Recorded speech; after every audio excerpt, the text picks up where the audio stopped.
So one of the things I thought I would do this morning is do kind of a video blog. And this video blog is going to be me taking little Jetta, the rescue dog, on a nice little walk this morning, maybe 3.5 miles through the forest, up to the national forest, edge of the property, and back around through the mountains.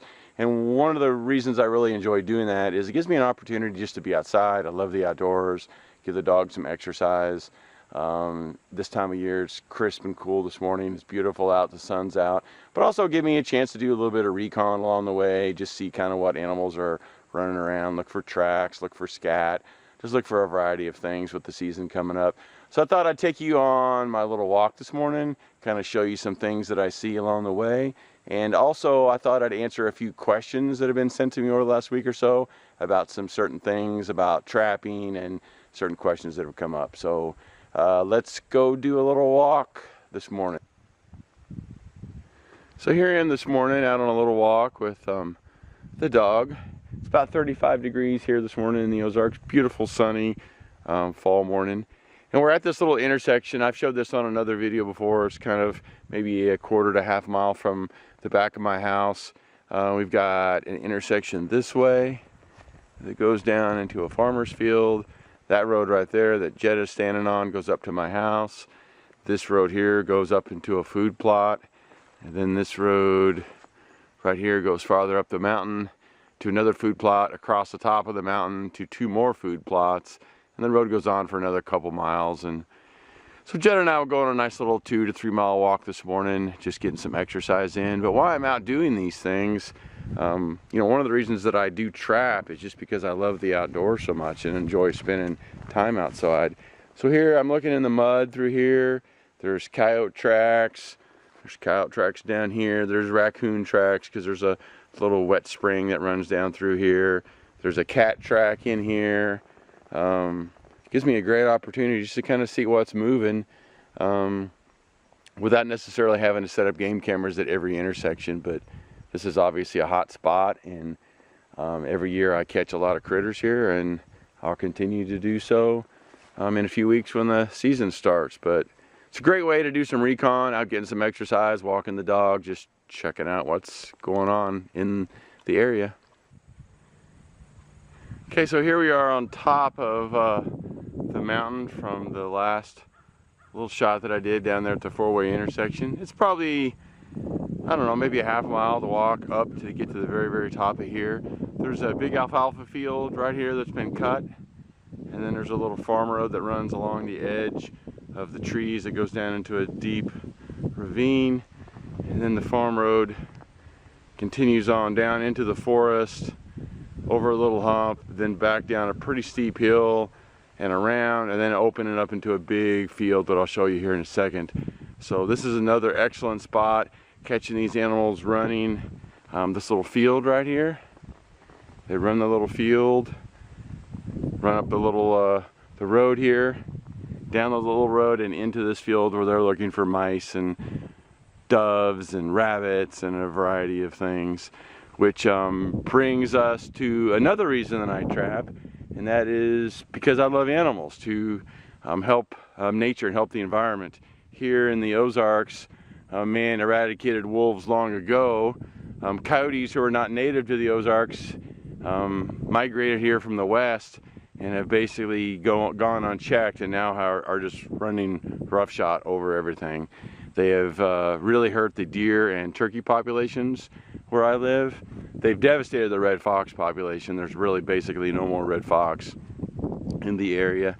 So man has to kind of take the role of that premier predator that the wolf used to provide, and being able to keep rid of the coyotes in this area.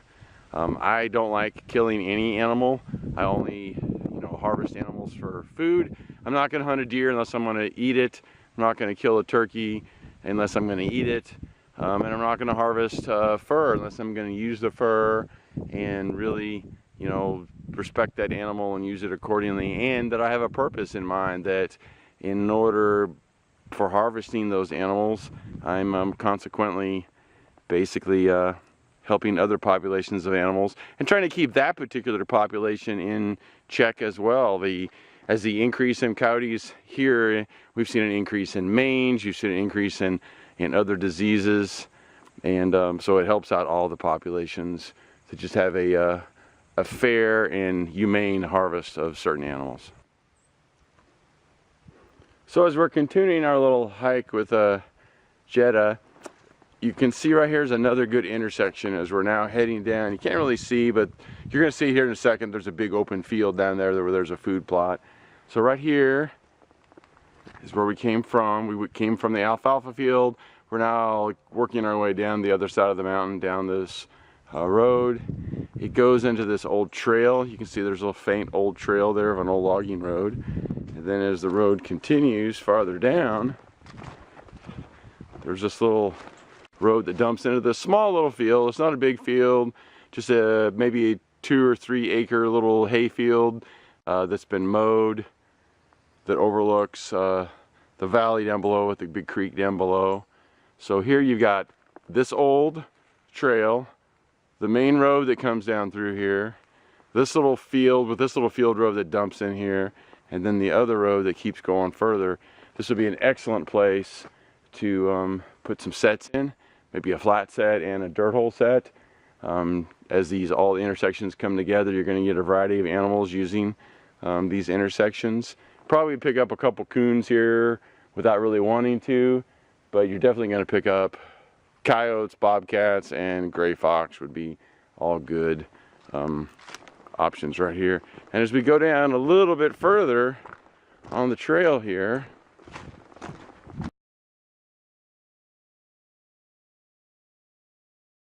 the road makes a little bit of a bend right here.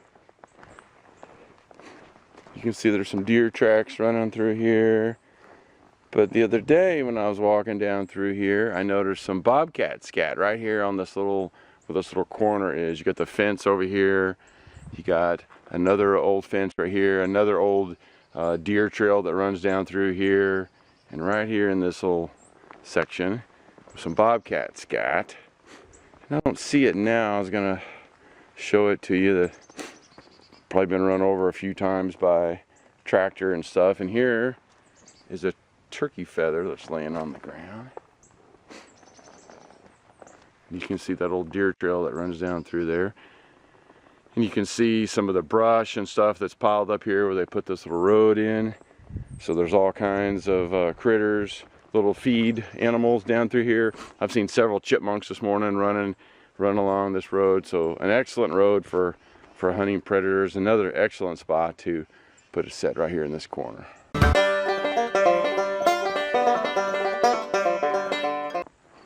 Okay, so we finally made it down to the bottom of the hill. And as you can see, it opens up from this road, this farm road. The road runs right along the corner of this field. This is a fairly new field that was just put in the last year or so. You can see right over there is a huge pile of brush where they pushed all the brush over there, made it into like a big dozer platform, which is going to be full of all kinds of chipmunks and rodents and things like that for the predators to eat on. And then the main part of this open area is now planted in radishes and winter wheat and turnips down here on the other side of this hunting blind. And it's a decent sized field. It's probably, I don't know, 5 acres, something like that maybe. And then it this keeps rolling into a little alfalfa field, and then right into the a decent sized creek. And then up there it goes up to the top of the mountain.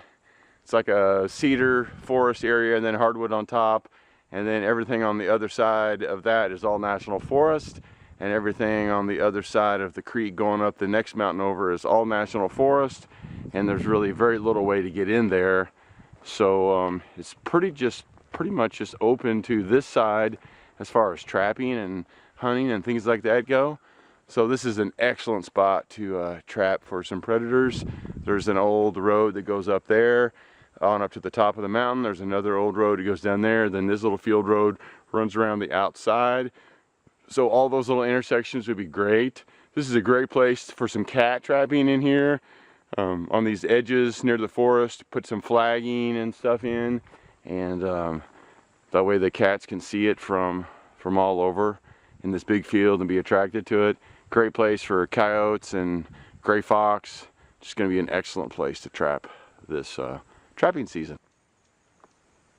Okay, so one of the questions that I had this week was about how I dispatch animals and why I do it that way. So probably the easiest way to answer that is, let's just give a hypothetical. So over here we've got the forest road that's coming out of the forest that we've been walking on this morning, and then it opens up into this big field that I just gave you guys a good look in. And let's say that we put a trap right here somewhere, kind of in this little funnel area where the field is going, where the road is going around the corner of the field. We've got a bunch of old brush and stuff that's, you know, the dozers pushed up when they cleared this field. So excellent place for predators to come and look for mice and chipmunks and variety of little feeding animals like that. Over there's an even much bigger pile of brush. The road's going back up through that way. So this would be a good little kind of funneling area between where this road comes in, the corner of the field and everything. So let's say we put a trap, let's just say right here. Let's say we did it right here and we use this as our backstop. This clump of grass right here is a backstop. A little bit high for what I'd like for coyotes, but let's just hypothetically say that we're using that. And we catch something and we get here and there's this big catch circle here, and I've got a whatever, let's say it's a coyote, and I dispatch it. How I dispatch my animals is I just dispatch them with a little 22 short, right basically in the forehead. The reason I do that is because, again, I love animals, I respect the animals, I'm a conservation guy, I'm an outdoorsy lover, outdoors guy, and I don't want to put that animal through any more pain than I have to. I know there's a lot of ways to dispatch animals, and a lot of theories on why trappers do that, and that's perfectly fine. Everybody's got their own way of doing things. I'm not condemning anyone for doing that. I just don't like to do it the other ways because I don't want to make the animal suffer. I simply want to quickly dispatch that animal as quickly as I can. Again, because I don't enjoy that process.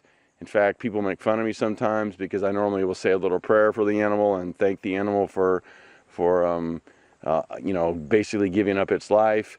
But there is a method to the madness of wildlife management, and that doesn't mean that I can't respect the animal. It doesn't mean that I can't treat it with the proper respect that I think it deserves. Not to condemn anyone, like I said, again, everybody's, you know, does their own things for their own reasons. So let's say I kill this animal and there's a little bit of blood here in my set. There's a lot of trappers that say, oh yeah, you can't have that blood in your set, you can't have that blood in your set. I have never found that to be a problem. What I would normally do is, let's say there was blood over here in the set, I would take my trowel or the small little shovel I carry, and I would take some of that blood and I would dig it up and I'd pitch it over here on the other side of this pile of brush or whatever, just to get rid of some of that blood. Not because I think it's going to scare the animals away, but simply because I don't want the animal being drawn to that blood more than I want it drawn to my dirt hole or my flat set or whatever, wherever my lure or my bait is. That's where I want his attention to be, not over here where this blood is. Now the animals are going to be drawn to that blood. Personally, I think if there's blood at the set, I'm not going to try to put it there. But honestly, it just makes the set that much more attractive to certain animals, especially alphas in the canine family, just as though the catch circle would make it more attractive to alphas, and the scat and the urine that's left behind. Now, when it comes to the betas, could some of the beta animals be skittish by that blood at the set? Not because they go, oh, I think someone was killed here, I think my sister was killed here, or my mother, or whatever. Obviously coyotes are not thinking that way, but they're just a little skittish because they're a beta, just like they would be skittish of the entire catch circle. So I've had plenty of animals that will not commit to just a catch circle. So what I do is I normally always carry a few extra traps with me, and I always remake my set. So I would remake the trap here unless it was just so muddy and sloppy that I couldn't. I would remake the set, and then I would put another set on the outside or at the edge of the catch circle to help me pick up those beta animals, to maybe help me pick up the animals that would not commit to the circle, that would not commit to, you know, the combination of a little bit of blood, a little bit of scat, a little bit of urine, a little bit of whatever, that just makes certain canines a little skittish. So that's how I do it. It's been very, very successful for me. I've had hundreds and hundreds or thousands of hours of game cameras on sets, and I've never seen that dispatching an animal at a set will, overall causes me not to be able to catch more animals. So I just choose to dispatch them humanely, and I think shooting them right between the eyes where it's an instant, non-painful death is the best way to go. But that's my 2 cents. I'm sure there's a lot of other trappers that do it differently, and that's perfectly fine. So that's that question answered. Okay, so here's the end of the field. I'll go back and show you. Here's this alfalfa field. Here's a little road that we've been walking along the side of the alfalfa field. And the alfalfa field dumps right here into this corner. And it's fenced, and there's a gate that's just left open here. And then you can see the road just continues on down through the forest and all the way down to the very bottom of the mountain along a creek. So this would be a good funnel point, a good pinch point for predators. They're going to come right along the edge of this road. As you can see, the Jetta predator coming along. Right along the edge of this road, right up against this brush, there's cover. They've got this whole field to hunt for, mice and rabbits. This field is full of rabbits eating alfalfa. Lots of doves in here, lots of game for the predators to come after. So this is an excellent place, an excellent pinch point. I would put a couple sets in here, put at least a dirt hole and probably a flat set in here. That way, in case you catch one of these wood coons that are working these edge of these fields as well, you still have another set that's working for your cats or your coyotes or whatever. Plus, you can catch a double right here in this corner pretty easily. So I definitely would put at least 2 straps here. Now that also brings me to my next question. I had another viewer that asked about getting permission to trap. How do I get permission to trap? And honestly, there's a few different ways. Number one, I have a small little farm, but honestly, it's not really big enough to have a bunch of traps on. But as I've got to know my neighbors, they've allowed me to trap on them. And then as I trapped on them, and the word kind of got out that I could catch coyotes, most of these farmers do not want coyotes, or at least very many of them, running on their land because they're losing deer, they're losing turkeys, they're losing, one of my neighbors lost sheep, some have lost some calves, I've lost a bunch of chickens, my other neighbor lost like more than I have. So they're losing livestock, so they want the predator population thinned out. So it's really pretty easy to say, hey, I've been trapping for, whoever, and I've been catching a lot of coyotes off of him. I was wondering if I could trap coyotes on you. And it's not overly difficult to do. I mean, I show up clean and, not looking like, somebody that's living on the street. So, and be professional. Just because you're a trapper doesn't mean that you can't be professional. So look professional, be professional. Explain to them that, you're trying to help the wildlife, you're trying to help the predator population, you want to help their deer and turkey populations and their livestock. And the other thing I find that's really, really helpful is do not ask them for permission to hunt on the land. Where I am in the Ozarks, hunting people's deer is a big deal. And they're very finicky about that. And they're very protective of that. Turkeys too, but much lesser degree than deer. So I don't ever mention anything about hunting. I just say, hey, I'll, wondering if you'd let me trap. And nowadays with the fur prices being low, there's not a lot of pressure, not a lot of people that are out trapping that probably shouldn't be. Explain to them that you're going to respect their land as though it were your own. You're going to shut the gates. You're not going to put ruts in their fields. You're going to stay on farm roads. You're going to, respect their land. And you're going to keep an eye out for their cattle in case there's one that's sick or one that's having a problem calving. And I've done that before where you call the farmer and say, hey, I found one of your cows over here. She's trying to have a calf and she's having problems. The farmers like that. They respect that. And that's just being a good neighbor and a good person and a good human being. So be respectful of them. And then once you build up that reputation that you are respectful of their property, you treat it like yours, and you can catch coyotes, which I think is also important, then actually I get more people that call me than I can ever trap. I trapped about 3,000 private acres last year, not counting National Forest, which is, You know, I only trap in certain areas of the national forest where there's not going to be a lot of people that have access to that can steal my traps and things. But this year I probably had maybe 10,000 acres that I can trap on, if I trapped on everybody that called me and asked me. But I think that just, you know, once other farmers trust you and other people that are landowners trust you, that word will get out and say, oh yeah, I know, you know, John Smith, he can catch a lot of coyotes, and he was very respectful of my land, and he helped me one time when I needed some help out in a field. I mean, if you see the farmer out there and he needs some help, stop and help him. Those are big things, to just be a good person and also help you keep permission to trap on those lands. So that's how I do it. A lot of it's word of mouth. A lot of it I'll just go see them in person.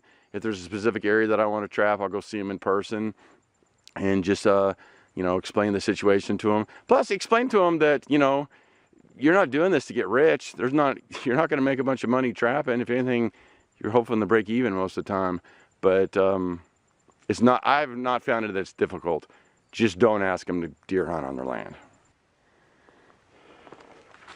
So we're almost back after our walk. Of course, Jetta likes going back through the forest on the way home, and so we have a little trail that we're headed back up the mountain to the house. But one of the things that I wanted to, another question that I wanted to answer was, I had a question about scent and masking your scent on the trap line and things of that nature. Scent control, if you ask 10 trappers, you're probably going to get 10 answers, like a lot of things. But for me, I'm not one of these guys that is a complete crazed person about scent, but I'm also not one of these guys that sets traps with bare hands and things like that. I'm probably somewhere in the middle on scent control. I obviously wax my traps, not only to speed them up and protect them, but to decrease the scent on the traps. I never touch my traps without gloves. I use one pair of gloves making my sets, handling my traps, and a completely separate set of gloves for lure and bait and things like that on my traps. I wear a pair of lacrosse hunting boots, mainly because I like them, and I think they're great in controlling scent. I also wear a pair of knee pads. I don't like the little garden pad or a tarp or whatever that I've seen some people use. I think the knee pads are more comfortable. They're easier for me. I stick them on. I can just wear them for however long I need to. They're more comfortable. I can just crouch down anywhere I want, and I can keep that scent up off the ground. So I do that. And then I'm just really cautious. Another thing that I do is I wear a little buff up over my nose when it's cold, over my mouth and my nose, mainly because I'm one of these guys that my nose will run when it gets really cold. And I've had, you know, my nose run and like land right on top of my set and things like that, and I don't want that to happen. So I will cover up my nose and my mouth just to keep my nose from basically running into my set when it's cold out. So I do take precautions like that, probably again somewhere in the middle of what a lot of people do. So that's kind of how I control the scent as far as keeping my scent away. I'm a big believer in no matter what you do, you know, a canine's nose is like 10,000 times greater than ours.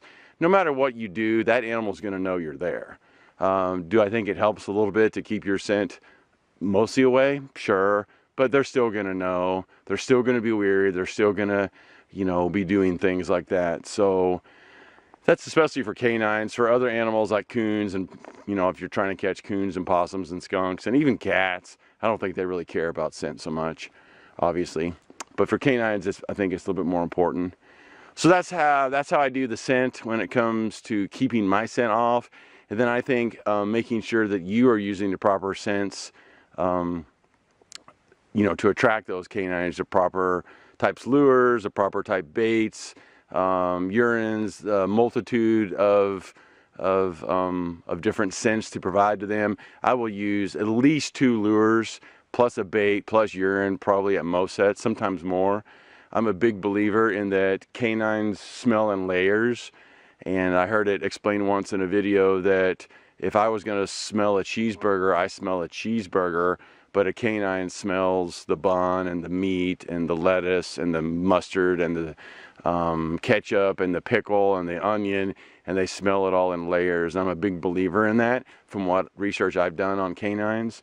So I think the more scents that you give them, the better off you'll be, because you never know what is going to be that one scent to keep them there just a little bit longer, so they step on that pan. So that's kind of my 2 cents on scents. Hope that helps.